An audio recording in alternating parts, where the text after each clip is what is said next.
আকাশের দিকে তাকিয়ে দীর্ঘ নিঃশ্বাস ফেলাই তোমার নিয়তি। জানো কি তুমি তুমি চলে যাবে বলতেই বুকের মধ্যে পার ভাঙার শব্দ শুনি। নিঃশ্বাস যেন আমার আটকে যেতে চাই। আমাদের আবার দেখা হবে তো? সত্যিকার রিলেশন কখনো শেষ হয় না, বারবার ব্রেকআপ হওয়ার পরও জোড়া লাগে। এমন আশাতে মন ভুলে রাখি আমি আজও। আচ্ছা বলো তো, আমার ভাগ্যটাই কেন এমন?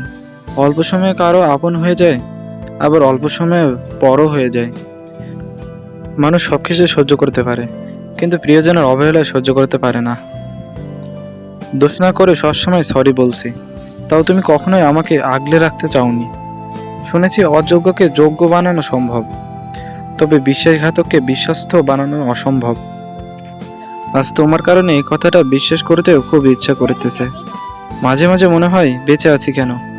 উত্তরের জবাব খালি একটাই আসে, কারণ আত্মহত্যা করা মহাপাপ। প্রার্থনা করি যারা যাকে ভালোবাসে তাকেই যেন পায়, কারণ অসমাপ্ত ভালোবাসা সত্যিই খুব কাঁদায়।